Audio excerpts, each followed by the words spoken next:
નમસ્તે મિત્રો, true inspirational સિરીઝની અંદર ફરીવાર આ બધા જ મિત્રોનું હાર્દિક સ્વાગત છે. જેવી રીતે આપ જાણો છો, એક પ્રેરણાદાયી વ્યક્તિત્વ સાથે મુલાકાત રૂપી સિરીઝ એટલે આપણી સિરીઝ. અને આ સિરીઝમાં અલગ અલગ એવા વ્યક્તિત્વ સાથે આપણે મુલાકાત કરીએ છીએ કે જેમાંથી તમને તૈયારી કરવાનો નવો જોશ, જનૂન અને ઉત્સાહ પ્રગટી મળે. તો આવો મિત્રો, આજની આપણી આ સિરીઝની અંદર આવું જ એક વ્યક્તિત્વ એટલે ભાઈ અમિતભાઈ પટેલ.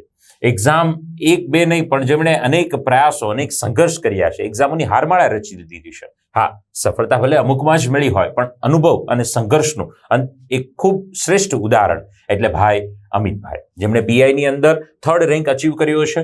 રિસન્ટલી જે જીપીએસસીનું રિઝલ્ટ ડિક્લેર થયું, આ જીપીએસસીની અંદર પણ એમને 131માં રેન્કની સાથે એસટીઓ તરીકે પણ તેઓ નિયુક્ત થયા છે.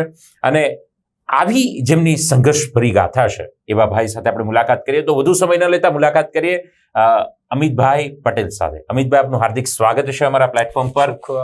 અને હું ઈચ્છું છું અમિતભાઈ કે આપણો જે તમારો જે સંઘર્ષરૂપી પરિચય જે છે એમને ટૂંકમાં દર્શક મિત્રોની સાથે, વિદ્યાર્થીની સાથે શેર કરો. તો આપ શું કહેશો? તમારા ગ્રેજ્યુએશનથી લઈ અને આજ દિન સુધીની યાત્રાને આપણે ટૂંકમાં ઝાંકી આપવી હોય તો આપ કેમ આપશો? મારી સફળતાની વાતો તમે કરી, તો મારી સફળતાની સંઘર્ષ ગાથાની શરૂઆતની વાત કરું તો હું પોતે સુરત જિલ્લાના નાના એવા ઓલપાડ તાલુકાના નાનકડા ગામમાંથી બિલોંગ કરું છું. અને મેં મારું ગ્રેજ્યુએશન સુરતમાંથી જ ગવર્મેન્ટ એન્જિનિયરિંગ કોલેજમાંથી ઇલેક્ટ્રિકલ એન્જિનિયરિંગ સાથે કમ્પ્લીટ કર્યું. ત્યારબાદ 4 થી 5 વર્ષ પ્રાઇવેટ ઇન્ડસ્ટ્રીમાં જોબ કર્યા બાદ મને લાગ્યું કે સિવિલ સર્વિસ એ મતલબ એક બેસ્ટ કરિયર ઓપ્શન છે. અને પહેલેથી મારું ટેમ્પરામેન્ટ એવું છે, મારી પર્સનાલિટી, મારો નેચર એવો છે કે મારો થોડો ઝુકાવ હતો આ બાજુ. તો એ પછી લેટ 2018થી મેં જીપીએસસી અને આ જે કોમ્પિટિટિવ એક્ઝામ્સની ફિલ્ડ છે એમાં ઝંપલાવ્યું. અને શરૂઆતની એક્ઝામ જે પહેલી જ મેં જીપીએસસી ક્લાસ 1-2ની આપી હતી, તો એમાં પ્રિલિમ પરીક્ષામાં જ હું એક બે માર્ક્સથી રહી ગયો હતો. ઓકે. તો ત્યારબાદ ફરી એવું થયું કે ચાલો પહેલાં એક જોબ સેફ કરી લઈએ. તો એ માટે મેં જીપીએસસી તરફથી ક્લાસ 3માં ઝંપલાવ્યું અને ક્લાસ 3ની એક્ઝામો માટે પ્રિપેરેશન સ્ટાર્ટ કરી. તો એમ કરતાં બિન સચિવાલય એક્ઝામ્સ અને બીજી 1-2 એક્ઝામ્સ પાસ કરી. જો કે બિન સચિવાલય એક્ઝામ્સના પેપરમાં થોડા કોમ્પ્લિકેશન થયા. તો ફરીથી એવું મન થયું કે નહીં, હવે આપણે જીપીએસસી કરવું જોઈએ. મારા જે લાઇબ્રેરીના નજીકના મિત્રો છે, જેઓએ મને સજેસ્ટ કર્યું કે મતલબ જીપીએસસી એક સારો એવો કરિયર ઓપ્શન છે અને એમાં તું કરી શકે છે. તો એમના સજેશન, એમના સુઝાવો અને એમની સાથે સાથે મેં પણ જીપીએસસીની પ્રિપેરેશન સ્ટાર્ટ કરી. તો ત્યારબાદ ડીવાયએસઓ પ્રિલિમ પાસ કરી, એસટીઆઈ પ્રિલિમ પાસ કરી. તો આ રીતે શરૂઆતની પ્રિલિમ્સ એક્ઝામમાં પાસ થવાની શરૂઆત થઈ ગઈ. બટ ફરીથી જ્યારે ડીવાયએસઓ મેઇન્સ આપવાની આવી અને એમાં 1 માર્ક્સથી મારું સિલેક્શન ના થયું. તો કહેવાનો મતલબ કોમ્પિટિટિવ એક્ઝામમાં મારી એકલાની પોતાની વાત નથી. આ ફિલ્ડમાં રહેલા સફળ અને અસફળ દરેક ઉમેદવારોની આ જ કહાની છે કે કેટલાક સફળ થાય છે, કેટલાક અસફળ રહે છે. પરંતુ એમાં તમે તમારું કેટલું ડેડિકેશન આપો છો એ વધારે ઇમ્પોર્ટન્ટ છે. અને આમાં જીપીએસસીની જે પ્રિપેરેશન છે એ તમે તમારી લાઈફ જર્નીની સાથે કમ્પેર કરી શકો કે જીવનમાં જે રીતે સંઘર્ષ આવે છે એ જ રીતે આ બધી પ્રિપેરેશનમાં પણ સંઘર્ષો આવે છે. સફળ એ જ થાય છે કે જે સંઘર્ષોથી ડરતા નથી પરંતુ લડે છે. વન્ડરફુલ. ખૂબ સરસ મજાની વાત અને સંઘર્ષરૂપી યાત્રા જ્યારે આપણે અમિતભાઈ વિદ્યાર્થીઓની સાથે શેર કરી છે. તમારું એક ફેમિલી બેકગ્રાઉન્ડ ઉપર પણ જો આપણે થોડી વાત કરીએ તો વિદ્યાર્થીને એક્ઝેક્ટ આઈડિયા આવશે. તમે જે ઓલપાડ એક ગ્રામ્ય વિસ્તારમાંથી જે આવો છો અને તમારા પરિવારની કન્ડિશન અને માતા પિતા વ્યવસાયની જો પણ આપણે વાત કરીએ તો એક ઓવરવ્યૂ આપો તો શું કહેશો? મેં કીધું એમ નાના એવા ગામડાથી બિલોંગ કરું છું અને બટ ઓબ્વિયસ છે એ રીતે મારું ફેમિલી છે ખેતી અને પશુપાલન જોડે સાથે સંકળાયેલું છે. અને સામાન્ય આર્થિક પરિસ્થિતિ કહી શકાય. તો એવું કોઈ બેકઅપ હતું નહીં કે તમે મતલબ પ્રિપેરેશન કરો તો અને જોબ ના કરશો તો ચાલશે. એટલે શરૂઆતના ફેઝમાં મેં જોબની સાથે પ્રિપેરેશન કરી હતી. બટ પછી મને રિયલાઇઝ થયું કે જો મારે ઓછા સમયમાં સફળતા જોઈતી હશે તો હું બેટર છે કે મારો ફૂલ ટાઈમ પ્રિપેરેશનમાં આપું. તો આના થકી હું એવું નથી કહેવા માંગતો કે તમે જોબની સાથે કરી શકતા નથી. કોમ્પિટિટિવ એક્ઝામની સફળતામાં જો સૌથી મોટો કોઈ પાર્ટ ભજવતો હોય તો એ છે કે તમે શું કામ કરવા માંગો છો.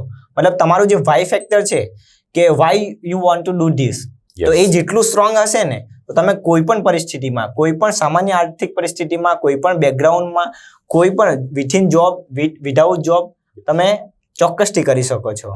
રાઈટ.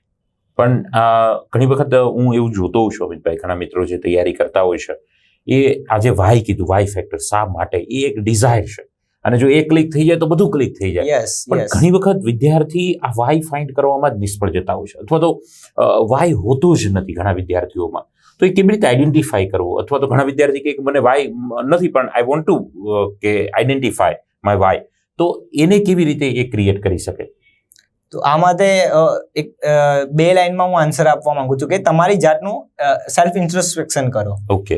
તમે જુઓ કે તમારી પર્સનાલિટી, તમારો નેચર, તમારો એટીટ્યુડ કઈ ટાઈપનો છે. બરાબર. અને તમે મતલબ થોડું પોતાના વિશે વિચારશો ને કે તમે 10 વર્ષ પછી તમારી જાતને ક્યાં જોવા માંગો છો. બરાબર. તમે 10 વર્ષ પહેલા તમે ક્યાં હતા અને નેક્સ્ટ 10 યરમાં તમે ક્યાં પહોંચવા માંગો છો. રાઈટ. એ સિવાય તમારા બીજા ફેક્ટર્સને આઈડેન્ટિફાઈ કરો.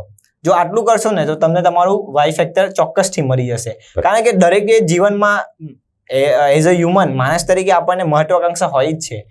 એ મહત્વાકાંક્ષા ગમે તે હોઈ શકે, તો એ મહત્વાકાંક્ષા જે છે એમાં જ આપણું વાય ફેક્ટર છુપાયેલું છે. Yes, wonderful. અને જો એ હોય તો એ જ તમારા માટે કંઈક પેટ્રોલનું કામ કરે છે, પિકઅપનું કામ કરતું હોય છે. ચોક્કસથી. અને અમિતભાઈ, ઘણી વખત વિદ્યાર્થી તમારી જે યાત્રા છે, એક બિન સચિવાલયથી શરૂ થયેલી આ યાત્રા, પછી તમે ડીવાયએસઓ, એસટીઆઈ, અત્યારે એસટીઓ, પીઆઈમાં 3rd રેન્ક, તો ઘણા બધા ટેસ્ટ તમે ક્યાંક આ જીપીએસસી અને ક્લાસ 3ના ગુણ સેવા પસંદગી મંડળના અલગ અલગ લીધા છે. તો ઘણા વિદ્યાર્થી તૈયારી કરવામાં અત્યારે કન્ફ્યુઝ હોય. અલગ અલગ માર્ગદર્શન વિદ્યાર્થીને મળે છે. ઘણી જગ્યા પરથી એવું કહેવામાં આવે છે કે તમે પહેલા ક્લાસ 3 કમ્પ્લીટ કરો, પછી જોબ લઈને તમે તૈયારી કરો. ઘણી વખત એવું કહેવાય ક્લાસ 3 નહીં, ડાયરેક્ટ 1-2 જ ફોકસ કરો. ઘણી વખત એવું કહેવાય જીપીએસસી પણ ન કરો, યુપીએસસી ટાર્ગેટ કરો. તો આ લોટ્સ ઓફ કન્ફ્યુઝનની અંદર બધા જ આન્સર રાઈટ જ છે, પણ એક વિદ્યાર્થી બહુ પીસાય છે કે આમાં મારે શું કરવું એને ખબર જ નથી. તો તમારો આખો આ સફરનો અનુભવ રહ્યો, તમારા અનુભવના આધારે વિદ્યાર્થીને કેવું હોય તો શું કહી શકાય? આ બાબતે હું કહેવા માંગીશ કે ફરીથી એ જ કે તમે તમારું સેલ્ફ ઇન્ટ્રોસ્પેક્શન કરો અને તમે જુઓ કે તમારું લેવલ કઈ સુધીનું છે, કેટલા હદ સુધી તમારું ડેડિકેશન છે, તમે ક્યાં સુધી મહેનત કરી શકો છો અને કેટલા લેવલની મહેનત કરી શકો છો. જો તમને આ ખ્યાલ આવી જશે, અને ઇવન આજે જેમ કે તમે એક સિરીઝ ચાલુ કરી છે આ રીતે કે લાખો વિદ્યાર્થીઓ જોતા હશે, હું ખુદ તમારો વ્યુઅર રહ્યો છું કે ક્યારેક એવા સ્ટ્રગલિંગ પીરિયડમાં એવો થયું હતું કે બસ આજથી મૂકી દેવું છે, હવે કંઈ કરવું જ નથી, કે ચાલો બધા લાઈફ જીવે છે એમ આપણે પણ જીવીએ. તો આવો કદાચ એકાદ તમારા જેવા વ્યક્તિનો વિડીયો જોઈ લીધો હોય એટલે ફરીથી બીજા દિવસે સવારે આવીને લાઇબ્રેરીમાં વાંચવા બેસી જવાનું. તો આ રીતે મોટિવેશનલ વિડીયોઝ અને માર્ગદર્શન વિડીયોઝ અત્યારે હાલના ડિજિટલ વર્લ્ડમાં યુટ્યુબથી માંડીને અલગ અલગ પ્લેટફોર્મ પર અવેલેબલ છે. તો તમે આખી જર્નીને એનાલાઇઝ કરો કે અગર તમે યુપીએસસી કરવા માંગો છો તો એની જર્ની આટલો ટાઈમ માંગશે, તમારે એમાં આટલી મહેનત કરવી પડશે, આટલા રિસોર્સ તમારા એમાં યુઝ થશે.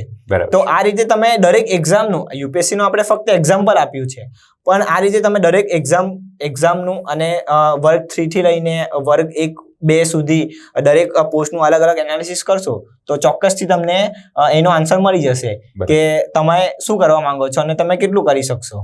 યસ.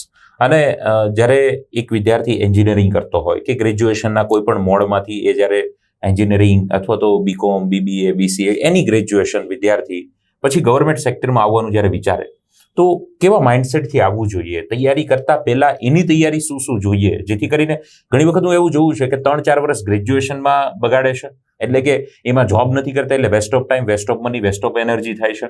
3-4 વર્ષ તૈયારીમાં આપે છે, એમાં પણ ક્યાંક સમહાવ એ સફળતા નથી મળતી. તો જીવનના સંઘર્ષ કરવાના, મહેનત કરવાના, નામ કમાવાના જે અગત્યના વર્ષો છે એ ગુમાવતો હોય છે વિદ્યાર્થી. તો કયો માઇન્ડસેટ, કયું તૈયારીના પરિબળ જોઈને આવવું જોઈએ?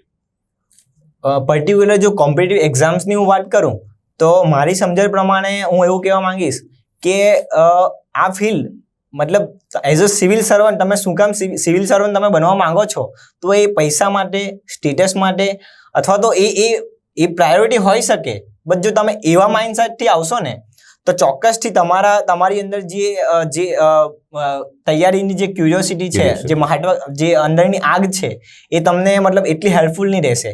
બટ તમારો ટેમ્પરામેન્ટ એવો હશે કે મારે સમાજમાં કંઈક ચેન્જ લાવવો છે, નાનો તો નાનો, બટ તમારે કંઈક કરવું છે લોકો માટે, લોકોને સેવા કરવી છે, તો આ ટાઈપનું માઇન્ડસેટ લાવીને તમે એ રીતે વિચારવાનું શરૂઆત કરશો તમારા ગ્રેજ્યુએશન પીરિયડ દરમિયાન. અને જ્યારે પ્રિપરેશન કરો છો ત્યારે પણ તમારું થિંકિંગ લેવલ છે તો એક IAS IPS ઇવન જે સિવિલ સર્વન્ટ છે આપણા ગુજરાતના, તો એના લેવલનું જો તમારું થિંકિંગ પાવર હશે તો તમે ઓટોમેટિક તમારામાં એ હેબિટ પડવા માંડશે. કારણ કે એક સામાન્ય માણસ વિચારે એના કરતાં કોઈ સિવિલ સર્વન્ટ વિચારે એની થિંકિંગ કેપેસિટી જ અલગ હોય છે, એ અલગ એંગલથી જોઈ છે. કોઈ રસ્તામાં કોઈ સમસ્યા હોય તો સામાન્ય નાગરિક હશે તો એ એવું વિચારશે કે આનાથી મને શું ફરક પડે છે, હું આગળ વધી જઈશ. બરાબર. જ્યારે એક સિવિલ સર્વન્ટ એવું વિચારશે કે આ સમસ્યાને લીધે મને શું ફરક પડે, એની સાથે સમાજને શું ફરક પડે છે. તો આ રીતનું માઇન્ડસેટ જો હોય ને તો મને એવું લાગે છે કે તમારી મહેનત થોડી ઓછી થઈ જાય છે. બીકોઝ તમે પહેલા તમારા ફર્સ્ટ સ્ટેજથી તમે સિવિલ સર્વન્ટ તરીકે થિંકિંગ કરવાનું સ્ટાર્ટ કરો છો. તો જ્યારે તમે GPSCની કે UPSCની અથવા તો ક્લાસ 3ની વર્ગ 3ની પ્રિપરેશન કરો છો તો રીડિંગ કરતાથી લઈને કોઈ પણ પ્રિપરેશન, વિડીયો જોતી વખતે, કોઈ ડિસ્કશન કરતી વખતે તમે તમારી જાતને એઝ અ ઓફિસર્સ તરીકે જો બિલીવ કરશો તો ઓટોમેટિક તમારો થિંકિંગ પ્રોસેસ એ રીતની થઈ જશે અને એ ચોક્કસથી તમને હેલ્પફુલ થશે. રાઈટ. એટલે એક જે હેલ્પિંગ નેચર છે, પ્રોબ્લેમનું સોલ્યુશન જે ફાઇન્ડ કરવાનું જે એટીટ્યુડ છે, જે crisis management, yes, at a time તમે ક્રિટિકલ સિચ્યુએશનમાં શું થિંકિંગ કરો છો, આ બધા થિંકિંગ પાવર તમને ઇન્ટરવ્યુમાં તો કામ લાગે જ છે, પણ એક ઓફિસર બનવાની આ બેઝિક ક્વોલિટી છે. પછી તમે IAS હો, IPS હો કે પછી તમે બિન સચિવાલયની એક્ઝામ ક્રેક કરીને કોઈ પણ ફરજ બજાવો છો, આ એક સરકારી અધિકારી તરીકેના બેઝિક પાયાના સિદ્ધાંતો છે જે અમિતભાઈ વાત કરી છે. અમિતભાઈ, ખાસ કરીને ઘણી વખત વિદ્યાર્થી સ્વપ્નાઓથી ઘેરાયેલો હોય છે. જ્યારે પણ આપણે તૈયારીની શરૂઆત કરીએ ત્યારે આપણી આશા તો એવી જ હોય છે કે આ પરીક્ષા જ આપણે પાસ કરવી છે. સાથે સાથે માતા પિતાઓની પણ હવે આશાઓ એવી થાય છે કે મારો દીકરો સરકારી નોકરીની તૈયારી કરે છે તો એ પાસ થશે. એ પણ ક્યાંક આપણને જ્યારે જુએ એટલે એક ઓફિસર તરીકે જ જોતા હોય છે. પણ આ જ્યારે સ્વપ્ન નજીકથી આપણને નિષ્ફળતા મળતી હોય છે અથવા તો પ્રિલિમ પાસ ન થાય, પરીક્ષામાં કટ ઓફમાં આપણે રહી જઈએ, ત્યારે આ જે સમય છે, ફેઝ છે, એને કાઢવો બહુ અઘરો છે. તો આ સમયની અંદર ઘણા બધા વિદ્યાર્થીઓ હોય છે જ્યારે ડિપ્રેશનના માહોલમાં હોય છે, ન કરવાના વિચારો આવતા હોય છે, અને આ સમયને કેવી રીતે હેન્ડલ કરવો, કેમ કે તમે આ ફેઝમાંથી પસાર થયા છો, આ સમયમાંથી પસાર થયા છો, આ એક સમાજના સોશિયલ પ્રેશરને તમે હેન્ડલ કર્યું છે, કેમ કે હવે ઉંમર નીકળતી જાય છે, સમાજ પણ પૂછશે, કહેશે, લગ્નની પણ ઉંમર થાય છે, ભેણો ગેણો એન્જિનિયર થયો કમાતો નથી, ગ્રેજ્યુએટ થયો કમાતો નથી, પેલા ભાઈનો છોકરો, પેલા ભાઈની દીકરી એટલું કમાય છે, આ કંપનીમાં કામે લાગી ગયા અને તમારો દીકરો ઘરે બેઠો છે, મમ્મી પપ્પા પણ એક પ્રેશર આવે. આ બધી જ વસ્તુને હેન્ડલ કરવી અને પાછી તૈયારી કરવી, આ કેવી રીતે શક્ય બને છે? જનરલી આપણે જોતા હોઈએ છીએ કે આ પ્રકારની જે ફિલ્ડ છે કોમ્પિટિટિવ એક્ઝામમાં, એમાં ગરાકાપ સ્પર્ધા હોય છે. યસ. અને ખૂબ ઓછી વેકેન્સી માટે ઘણા બધા ઉમેદવારો મહેનત કરતા હોય છે, એપ્લાય કરતા હોય છે અને સાચી મહેનત કરતા હોય છે. 100%. તો જેમ કે GPSCની આપણે વાત કરીએ, એક એક્ઝામ્પલ લઈએ. GPSC ક્લાસ 1-2માં જનરલી 100 થી 200 જગ્યાની આસપાસ જગ્યા આવતી હોય છે. હવે એના માટે જો 3 થી 4 લાખ લોકો એપ્લાય કરતા હોય તો બટ ઓબ્વિયસ છે કે એમાંથી બધાને સફળતા મળવાની છે નથી. તો મારે એસ્પાયરન્ટને એટલું કહેવું છે કે તમે જ્યારે શરૂઆત કરો છો ત્યારે જ મનમાં ગાંઠ વાળી લો કે હું મારું 100% આપીશ. સફળતા મળે ના મળે એ 2 નંબરની વાત છે. તમે સફળતા પૂર્વક જો અધિકારી બની ગયા તો એ વેલ એન્ડ ગુડ જ છે. બટ અગર જો તમે નથી બનતા તો પણ એમાં તમારે ગુમાવવાનું નથી, કારણ કે તમે કંઈક તો હાસિલ કર્યું જ છે. હું પોતે જ્યારે મારી જાતને GPSCની પ્રિપેરેશન દરમિયાન અથવા તો આજથી 4 વર્ષ પહેલા જોઉં છું અને આજે જોઉં છું તો મને મારામાં પોતાનામાં બદલાવ આવે છે. મતલબ આ જે GPSCની અથવા તો કોઈ પણ કોમ્પિટિટિવ એક્ઝામની તૈયારી છે એ એક જીવનની જર્ની જેવું છે. જેમ કે પ્રિલિમ હોય, આપણે સ્ટેપ બાય સ્ટેપ જોઈએ તો જેમ કે પ્રિલિમની એક્ઝામ હોય તો પ્રિલિમ એક્ઝામમાં તમારે કટ ઓફથી વધારે માર્ક્સ લાવવાના હોય છે. તો એમાં તમને બધું જ આવડે એ જરૂરી નથી. જીવન પણ એવું જ છે. જીવનમાં તમને બધું જ આવડે, બધી જ સ્કિલ તમે ડેવલપ કરી લો એ જરૂરી નથી. કંઈક ને કંઈક તો બાકી જ રહી જ જશે. હા, તમે જીવનમાં બધું જ એચીવ નથી કરી શકતા. એ જ રીતે પ્રિલિમ એક્ઝામ એનું બેસ્ટ એક્ઝામ્પલ છે કે તમને બધું જ આવડે એ જરૂરી નથી, પણ પાસ અથવા તો ક્લિયર એ કરી શકશે કે જે સ્માર્ટલી શું હાસિલ કરવું અને શું છોડી દેવું, કયા ક્વેશ્ચન એટેમ્પ કરવા અને કયા છોડી દેવા, તો એના ઉપર જે ધ્યાન આપે છે અને એ જે સ્માર્ટલી કરે છે તો એનું કટ ઓફ ક્લિયર થઈ જાય છે અને બાકીનાનું નથી થતું. તેમ જીવનમાં પણ એવું જ છે, કેટલાક લોકોને તમારે સાચી રાખવા પડે છે, કેટલાક લોકોને છોડી દેવા પડે છે. તો મતલબ તમે આ રીતે જોશો ને તો તમને બહુ ખૂબસૂરત લાગશે. આ જે પ્રિપરેશનનો દોર છે, આ જે તૈયારીઓ છે, એ તમને મજા આવશે કે આ પણ એક જીવન જેવું જ છે. બીજો સ્ટેજ આવે છે મીન્સનો. મીન્સમાં તમારે ડિસ્ક્રિપ્ટિવ લખવાનું હોય છે, તમારી પોતાની ભાવનાઓ, તમારા વિચારો, તમારી મૌલિકતા, એના માર્ક્સ મળતા હોય છે. કોઈ ટ્યુશન ક્લાસીસમાં કરીને તમે પાસ થઈ જાઓ એવું હાલમાં તો જીપીએસસીમાં તો ઓછું જ જોવા મળે છે. બાકીનાનું મને ખબર નથી. યુપીએસસી, જીપીએસસી એવા જ કેન્ડિડેટ રિક્વાયર્ડ છે કે જેમને પોતાની મૌલિકતા છે, જેમના પોતાના વિચારો છે, આઈડિયા છે, અને એવા લોકોને પ્લેટફોર્મ મળે છે. સેમ જીવનમાં પણ એવું જ છે કે જીવનના તમારે કોઈ જગ્યાએ ક્લાસીસ કરવાના નથી. જીવન તમે તમારી રીતે જીવવાનું છે, અનુભવથી જીવવાનું હોય છે. અને ફાઇનલ ઇન્ટરવ્યુ, તો ઇન્ટરવ્યુમાં તો એ જ હોય છે કે તમારું જીવન મતલબ જીવન ચક્ર કેવું રહ્યું છે અને હવે પછી તમે શું કરવા માંગો છો. તો તમારો પર્સનાલિટી ટેસ્ટ થાય છે. 20 થી 25 મિનિટમાં જે ઇન્ટરવ્યુ લેવામાં આવે છે તો એમાં પેનલ્સ જે હોય છે એ લોકોનો મારી ઉંમર જેટલો તો એમનો અનુભવ હોય છે. એટલે એ લોકો મતલબ અગર જો હું કોઈક જૂઠું બોલીશ અથવા તો કોઈ ફેક વસ્તુ ત્યાં જતાવવાની ટ્રાય કરીશ તો એમને ખ્યાલ આવી જશે. એટલે ઓનેસ્ટ રહો તમારી જાત સાથે, તમારું 100% આપો. જેમ ગીતામાં કહ્યું છે, કર્મ કરો, ફળની આશા નહીં રાખો. એ જ રીતે તમે તમારું 100% આપો. આ જર્ની તમને આજ અહીંયા નહીં તો કોઈ પણ મુકામે લઈ જશે. અને મતલબ તમે કંઈક મેળવશો નહીં પણ શીખશો જરૂર. અને એક છેલ્લી હું લાઈન કહેવા માંગુ છું. મારા માટે તો એ લાઈન બહુ મોટિવેશન હતી કે સફળતા એક દિવસમાં નથી મળતી, પરંતુ એક દિવસ ચોક્કસ મળે છે. તો જ્યારે મતલબ તમે થોડા માર્જિનથી રહી જાઓ અથવા તો તમને હતાશા થઈ જાય તો ત્યારે આ લાઈન તમે ક્યાંક લખી રાખજો, એવું વિદ્યાર્થી મિત્રોને હું કહેવા માંગીશ. અને વાંચી લેજો કે આજે હું કદાચ ફેલ થયો પણ એક દિવસ જીવનમાં હું ચોક્કસ સફળ થઈશ. પરીક્ષામાં સફળ થાવ ના થાવ એ બે નંબરની વાત છે, પણ હું જીવનમાં સફળ થઈશ. અને એ જ મહત્વનું છે. Wonderful, great. અને તમે તમારી સેલ્ફને જે સાબિત કરો છો, દુનિયાની સમક્ષ જે એક ઉદાહરણ બની શકે, એ બી તમે જ્યારે સંઘર્ષ કરતા હોય તો સફળતા મળવી એ તો સ્વાભાવિક સાહજિક વાત છે. પણ ખાસ અમિતભાઈ, જે વિદ્યાર્થીઓ આપણી સાથે અત્યારે ક્યાંક જોડાઈ રહ્યા છે, સાંભળી રહ્યા છે, ઘણાને એવું છે કે હું સારું કોચિંગ ક્લાસ રખાવું અથવા ઓનલાઈન સબસ્ક્રિપ્શન લઉં તો જ પરીક્ષા પાસ થાય. તમારી આ યાત્રામાં તૈયારી માટે ટ્યુશન, ઓનલાઈન કયું પ્લેટફોર્મ તમે યુઝ કરતા હતા? મારી પોતાની વાત કરું તો શરૂઆતની વર્ગ 3ની પ્રિપેરેશન માટે મેં સુરતમાં જ એક નાની એકેડમી છે ત્યાં ક્લાસીસ જોઈન કર્યા હતા. અને 3 મહિના મેં ત્યાં ક્લાસ કર્યા હતા. અને ત્યારબાદ જીપીએસસીની પ્રિપેરેશન માટે મેં કોઈ કોચિંગ ઇન્સ્ટિટ્યૂટ અથવા તો કોઈ મોટી જગ્યાએ ફીસ ભરીને કે એ રીતે કોઈની હેલ્પ લીધી નથી. મને પોતાને ઓનલાઈન ડિજિટલ પ્લેટફોર્મ્સ પરથી સારું એવું ઘણું એવું શીખવા મળ્યું છે. યુટ્યુબ્સના વિડીયોઝ છે, કેટલાક મેન્ટર્સ છે. અને જીપીએસસીમાં આ રીતે જ કેટલાક મારા જેવા એસ્પાયરન્ટ છે તો એમના દ્વારા જ અમુક ટેલિગ્રામમાં ચેનલો ચલાવવામાં આવે છે, તો એમને હું ફોલો કરતો હતો. મતલબ મારી જર્નીમાં કોઈ મોટી ઇન્સ્ટિટ્યૂટ કે એનો કોઈ મોટો હાથ નથી, પણ આ જ રીતે નાના લોકો જે મારા હમસફર કહી શકાય, તો એમની જોડે, જેમ કે મેં કીધું એમ મારું લાઇબ્રેરીનું એક નાનું એવું ગ્રુપ છે, તો એમાં બધા આ રીતે પ્રિપરેશન વાળા છે.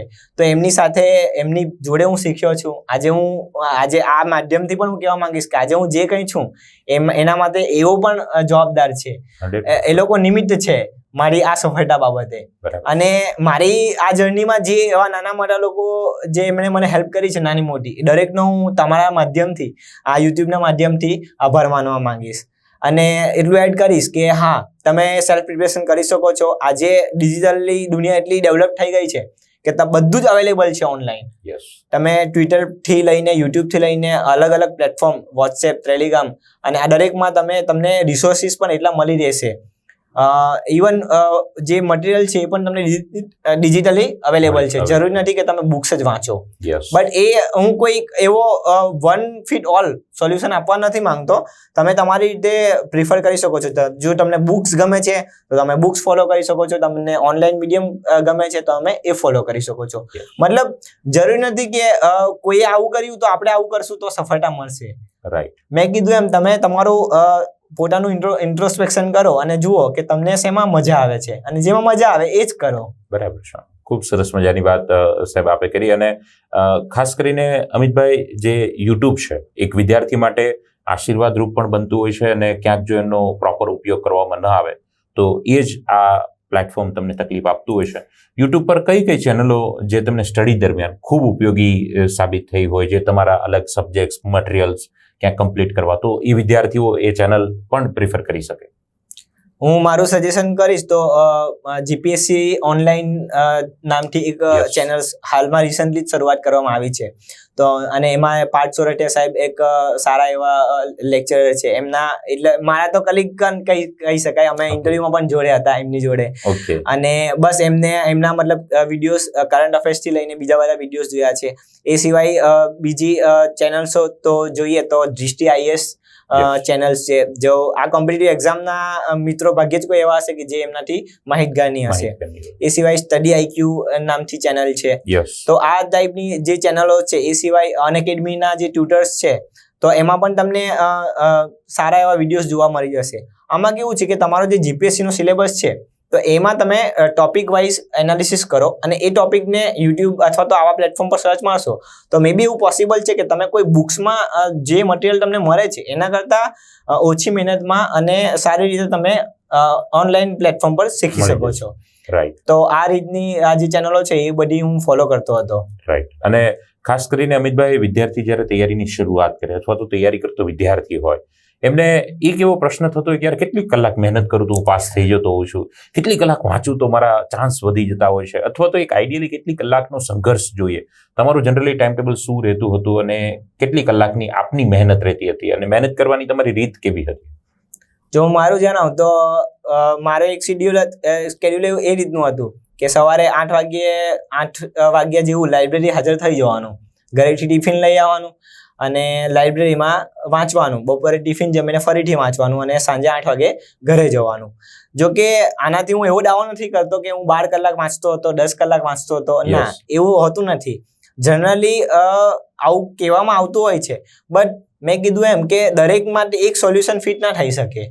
જો તમને એવું લાગે છે કે તમે 2 કલાકમાં બહુ બધું વાંચી લો છો અને એ યાદ પણ રાખી લો છો, તો હા, તમે વાંચી શકો, 2 કલાક વાંચો. પણ મને એવું લાગતું હતું કે મારે વધારે લોંગ ટાઈમ યાદ રાખવા માટે વધારે વાંચનની જરૂર છે. તો એટલા માટે હું મારા દિવસના સ્કેડ્યુલમાંથી 5 થી 6 કલાક વાંચન પાછળ આપતો હતો. અને એની સાથે સાથે જે મને એક્ઝામ્સનું જે વાંચવાનું હતું એની સાથે સાથે જે એક્સ્ટ્રા રીડિંગની મારી હેબિટ હતી, તો એ હું રિફ્રેશમેન્ટ તરીકે યુઝ કરતો હતો. કે જેમ કે અગર હું ગુજરાતનો ઇતિહાસ વાંચું છું અને મને હવે કંટાળો આવે છે, તો હું બીજી કોઈ જે બુક્સ હોય, જેમ કે મોટિવેશનલ બુક્સ અથવા તો કોઈ નોવેલ અથવા તો બીજી કોઈ પણ લાઇબ્રેરીમાં જે બુક્સ અવેલેબલ હોય, તો એમાંથી કોઈ પણ બુક લઈને વાંચવા બેસતો. તો મને એવું છે કે મને એ જે મારું એક્સ્ટ્રા કરિક્યુલર રીડિંગ હતું, તો એ પણ ઘણું હેલ્પફુલ થયું છે મારી પ્રિપરેશનમાં અને મારી તૈયારીમાં. બરાબર. કારણ કે આ વાંચનથી એક તો મને રિફ્રેશમેન્ટ મળતું હતું અને ઘણું બધું શીખવા મળતું હતું. અલગ અલગ ડાયમેન્શન કવર થતા હતા. અને જીપીએસસીની પર્ટિક્યુલર જો આપણે વાત કરીએ ને, તો એના માટે તમારું જે બધા વાંચે છે એ સિવાય પણ એક્સ્ટ્રા રીડિંગ ઘણું ઇમ્પોર્ટન્ટ છે.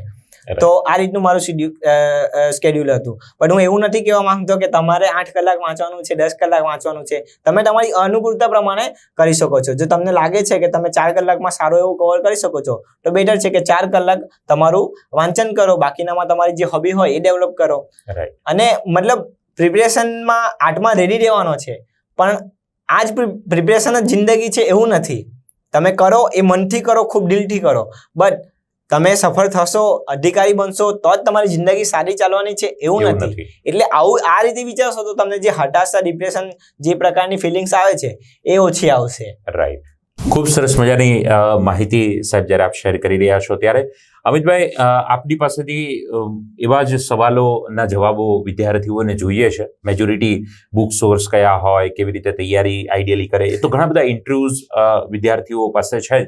પણ તમારો જે સંઘર્ષ રહ્યો છે, એ સંઘર્ષના આધારે જીવનમાં 2 પ્રકારના વિદ્યાર્થીના સમય આવતા હોય છે.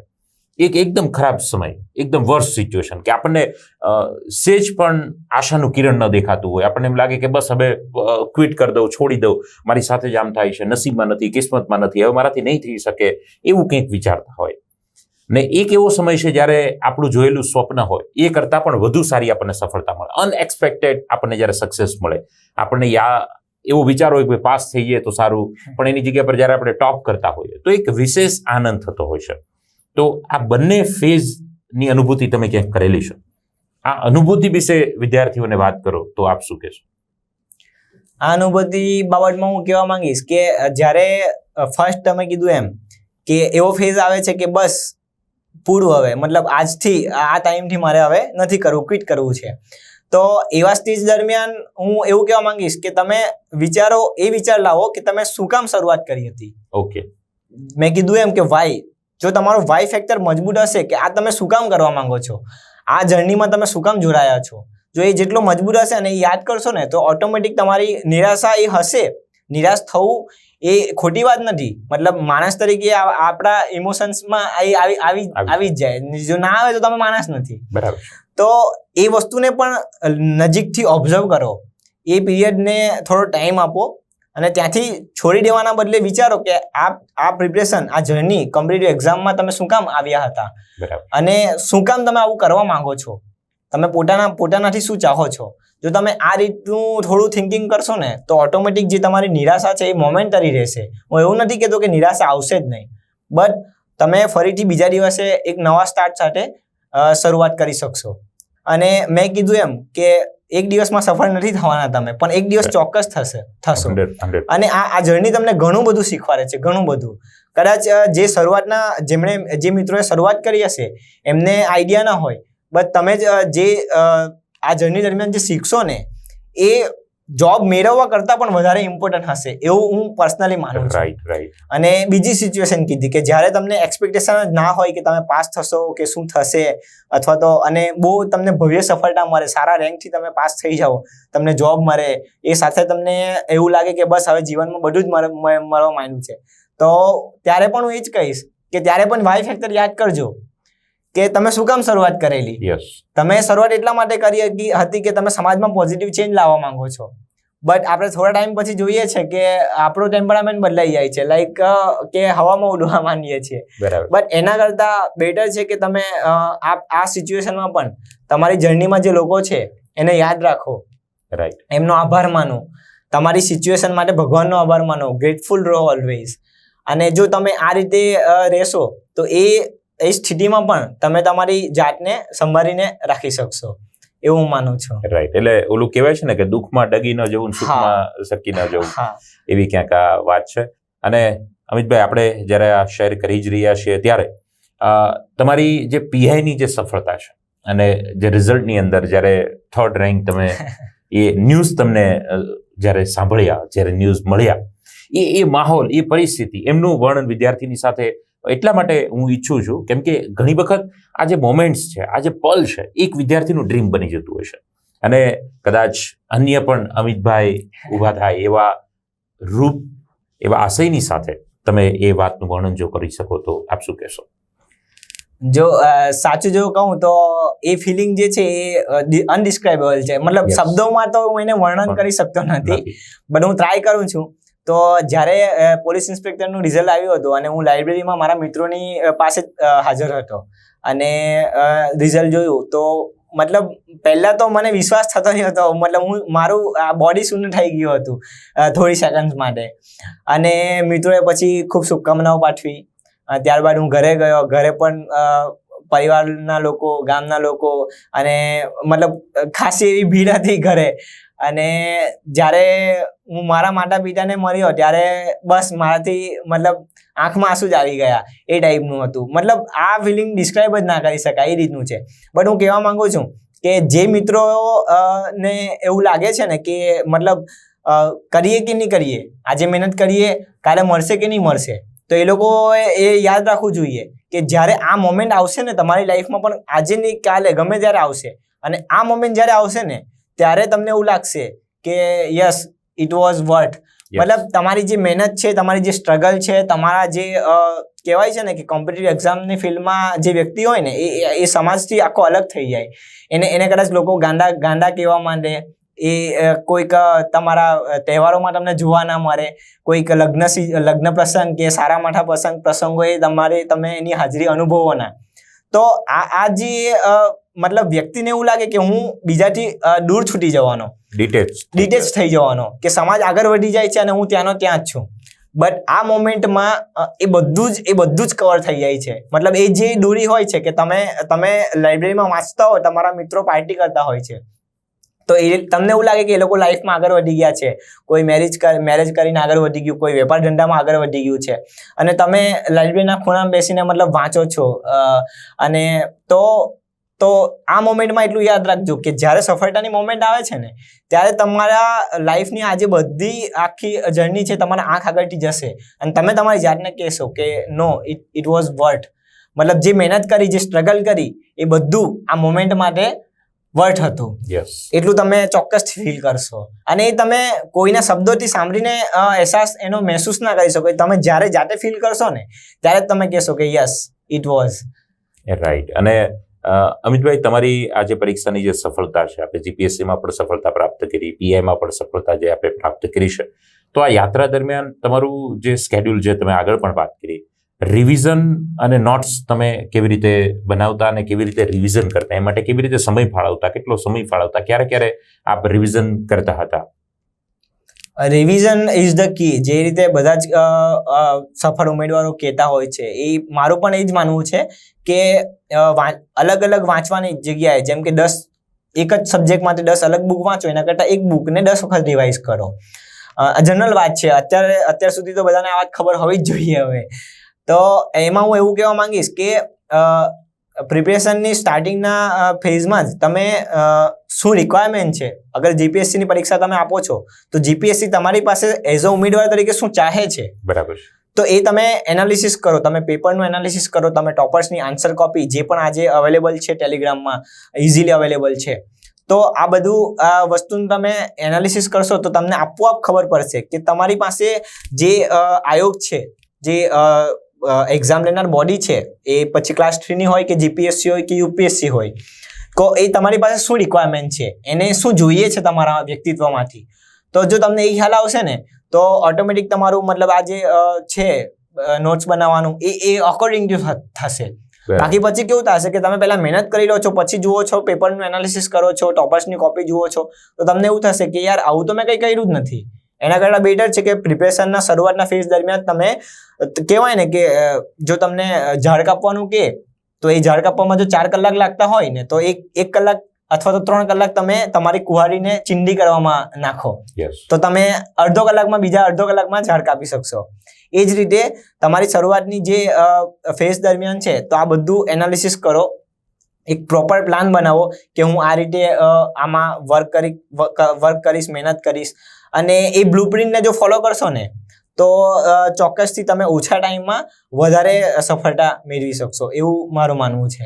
રાઈટ. અને અમિતભાઈ, તમે ઇન્ટરવ્યુનો પણ ખૂબ સારો અનુભવ પીઆઈમાં પણ જીપીએસસીમાં પણ જ્યારે પ્રાપ્ત કર્યો છે, એટલે ખાસ વિદ્યાર્થીઓને ઇન્ટરવ્યુ માટે આપણે કેવું હોય, કેવી રીતે તૈયારી કરવી જોઈએ, ઇન્ટરવ્યુમાં કઈ બાબતનું ધ્યાન રાખવું જોઈએ, અને ખાસ તમને પૂછાયેલા 1-2 પ્રશ્નો જો ઉદાહરણ રૂપે આપ શેર કરી શકો તો શું કહેશો?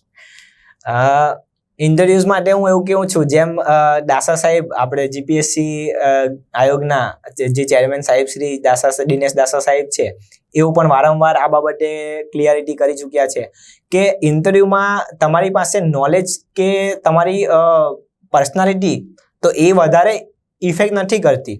બિકોઝ મેઇન્સ એક્ઝામ આપીને તમે પાસ થઈને ઇન્ટરવ્યુ માટે એલિજિબલ થયા છો, એનો મતલબ છે કે તમે ઓલરેડી નોલેજેબલ છો. ઇન્ટરવ્યુમાં જે ચકાસણી કરવામાં આવે છે, તો એમાં તમારું રિયલ પર્સનાલિટી શું છે, તમારું વ્યક્તિત્વ કેવું છે, તમે કેવા માણસ તરીકે કેવા છો, અધિકારી તરીકે કેવા રહેશો, અને આ પ્રકારની ખૂબીઓ ચકાસવામાં આવતી હોય છે.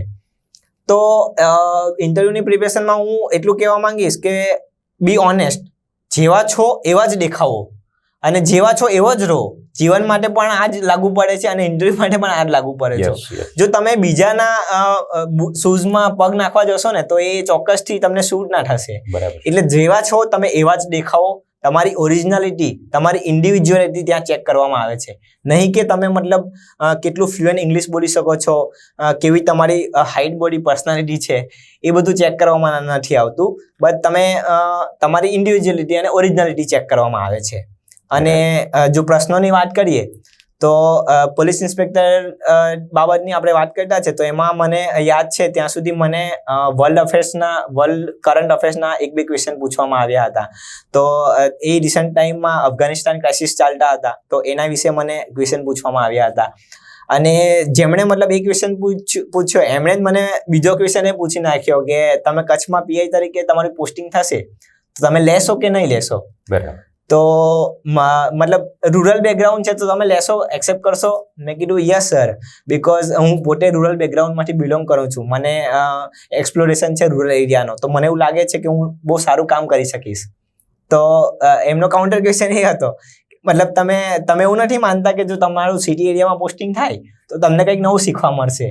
મેં કીધું સર ચોક્કસથી, પણ જો મને ચોઈસ આપવામાં આવશે, ચોઈસ હશે નહીં મારા પર તો વાંધો નહીં, મતલબ હું એક્સેપ્ટ કરીશ. કારણ કે એઝ અ સિવિલ સર્વન્ટ જે પણ સિચ્યુએશન મને આપવામાં આવે મારે એને બેસ્ટ વેમાં હેન્ડલ કરવાની છે. બટ જો મને ચોઈસ આપવામાં આવે છે તો હું એ ચૂઝ કરીશ. તો ત્યારબાદ ફરીથી એમણે ક્વેશ્ચન પૂછ્યો કે કચ્છમાં પીઆઈ તરીકે પોસ્ટિંગ થયા બાદ તમારી ટોપ 3 પ્રાયોરિટી કે પહેલા 3 કામ કયા કરશો, કે શાને તમે ઇમ્પોર્ટન્ટ આપશો? તો મેં એનો મારી રીતે આન્સર આપ્યો હતો. રાઈટ. એટલે ખૂબ સરસ મજાની આખી તમારી આ જે યાત્રા છે, અને આ યાત્રાની ઉપરથી ઘણા બધા વિદ્યાર્થીઓને ઘણો બધો મેસેજ એક પ્રાપ્ત થયો હશે. સંઘર્ષ છે, ત્યાગ છે, એક જે સમર્પણનો ભાવ છે, વાય જે ફેક્ટર છે, એ બધા જ ફેક્ટરોના આધારે વિદ્યાર્થીને ચોક્કસ આપના આ વાતમાંથી એક નવો વિચાર પ્રગટશે. અને એન્ડમાં તમારી આખા યાત્રા દરમિયાન વિદ્યાર્થીને છેલ્લે આપના વતી કોઈ પોઝિટિવ મેસેજ આપવો હોય તો આપ શું આપશો? પોઝિટિવ મેસેજમાં મેં કીધું એમ કે ઇટ્સ અ બ્યુટીફુલ જર્ની. તો આ જે તમારી જર્ની છે એને એન્જોય કરો. તમે જેવા છો એવા રહો. તમારી સ્ટ્રેન્થ, તમારી વીકનેસ એના ઉપર ફોકસ કરો. તમારી સ્ટ્રેન્થ હોય એને વધારે સ્ટ્રેન્થ મજબૂત બનાવો. તમારી વીકનેસ હોય એના ઉપર થોડું કામ કરીને એને એવરેજ બનાવો. મેં કીધું એમ કે દરેક વ્યક્તિ જીવનમાં બધું જ મેળવી શકતો નથી. એક બહુ खूबसूरत फिल्म નો ડાયલોગ છે કે कितना भी कुछ ट्राई कर लो कुछ ना कुछ तो छूट ही जाएगा. તો એ જ રીતે આ જર્ની છે એને એક સહજ રીતે સ્વીકારો અને તમારા સંઘર્ષને પણ સહજ બનાવો. તમે જ્યારે સંઘર્ષ કરો ત્યારે એવું ના વિચારો કે યાર હો મતલબ મારી જિંદગી આવી છે, મને જ આ બધા દુઃખ છે, હું જ આમાં ફસાયેલો છું, બાકી લોકો મજા કરે છે અને હું અહીંયા સંઘર્ષ કરું છું. ના, એવું નથી. એ સંઘર્ષને પણ સહજ બનાવો. કારણ કે ફ્યુચરમાં પણ એઝ અ સિવિલ સર્વન્ટ પણ તમારી જીવનગાથા સંઘર્ષમાં જ રહેવાની છે.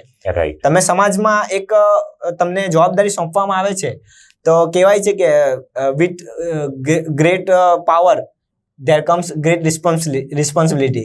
તો એ રીતે જ છે. એટલે જેવા છો એવા રહો, સહજ રહો, તમારી સફરને એન્જોય કરો. વધારે હાવી ના થઈ જાઓ કે નહીં મતલબ કરવું જ છે અને આ કરીશ તો જ જિંદગીમાં મતલબ હું સુખી થઈશ, એવું નથી.